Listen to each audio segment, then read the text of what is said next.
Las Vegas, 2009. The next morning, I woke up in my childhood bed, and for a second, in that in-between state, I forgot. Then it all came crashing back. I hoped it was a dream, that I was merely stuck in one of my nightmares. I wasn't. My dad, my hero, the man I pushed away for his entire last year on this earth, didn't wake up the day after Thanksgiving. And the last thing I said to him was, "Everything that is rotten in this house is because of you." The words repeated in my mind on a never-ending loop. The look of understanding I saw on his face when I said it began to twist in my memory into one of my words piercing him like a knife, and that the look he gave me was actually one of sheer hurt.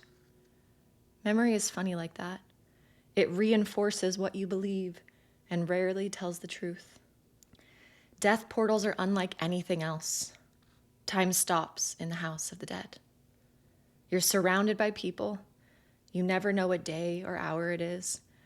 And there is a surreal presence where you're literally living one moment at a time. Thinking about anything beyond the next minute suffocates. We didn't get his autopsy back for months, and whispers spread that it was an overdose. The gossip made me want to scream. Dad had substance issues, sure, but since I left for college, he and Mom had gotten in the best shape of their lives, dropping 15 pounds each, and seemed to be healthier than ever. Not knowing what stole my father from me was cruel. I took charge of most of the funeral arrangements. Mom was in shambles, and my brother was used to everything being done for him. To the outside world, I'd lost one parent, but it always felt like, in a way, I'd lost two. I knew my loving, carefree mother would never be the same. After a life of unthinkable hardships, this was her breaking point. My brother and I would eventually return to college and discover who we were, but Mom, she would have no idea what to do or who she was without Dad. She'd lost her identity in him so completely over the last 20 plus years. So I decided I would take care of her. It's what Dad would have wanted. For years after, I made a point of sending her flowers on every birthday and Valentine's Day. I knew the void of Dad's romantic gestures would be vast. Dad's funeral was just how he would have wanted it. Grandiose. We held the memorial service in the newly built Performing Arts Theater of my high school.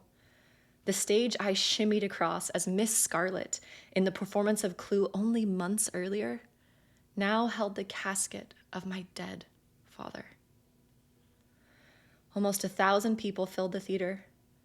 Dad was in the slot machine industry for decades, and everyone showed up to honor the legend and the innovator that he was, plus the dozens of kids Dad coached in lacrosse at our high school for free on his time off.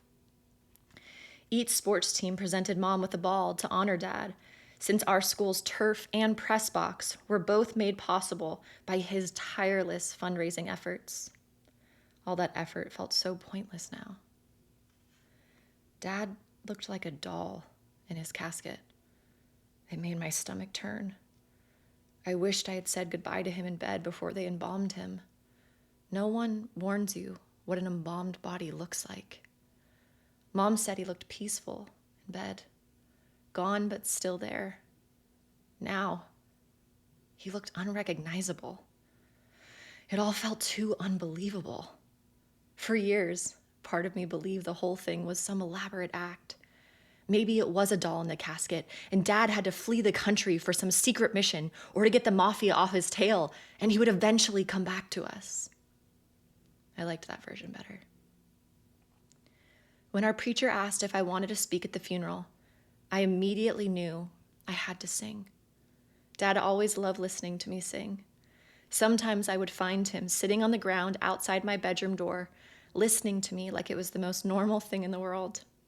So, against all impossibility, I sang the song Dad and I planned to dance to at my wedding. butterfly kisses. I asked my drama teacher to join because I knew I couldn't carry a tune alone through the emotions choking in my throat. I stood in front of all of those people in my best black dress, black lace gloves, and Dad's wedding ring shining on a gold chain around my neck. As I sang the familiar words, the realization that I would never have a father-daughter dance at my wedding hit me like a ton of bricks. My tears streamed into the microphone as it took every ounce of my being not to shatter. Old friends of Dad's took the stage and told stories I'd never heard before. It felt heartwarming, yet strange. Hard to imagine he had a whole life before he became my father. The service ended, and when we rose, a shy teenage boy approached Mom, who stood beside me. "I'm sorry for your loss, Miss Stone." "Thank you," Mom said. I expected him to walk away after giving his condolences, but he just stood there, eyes glassy, staring at her. I could feel something stirring inside of him as he nervously picked his fingers. "I just wanted to tell you, Coach Stone talked to me one day." His voice caught on the truth he was afraid to utter aloud. I listened without turning toward him, afraid I might scare him away. And the boy swallowed hard. I wouldn't be here if it weren't for what he said to me, ma'am." Mom stared at him, not yet understanding. I mean, literally, I wouldn't be here. I had planned to take my life that day, and what he said to me, it stopped me from going through with it. Shame and sadness filled his eyes. He was a great man. I'm so sorry. Mom pulled him into an abrupt hug, and they both cried.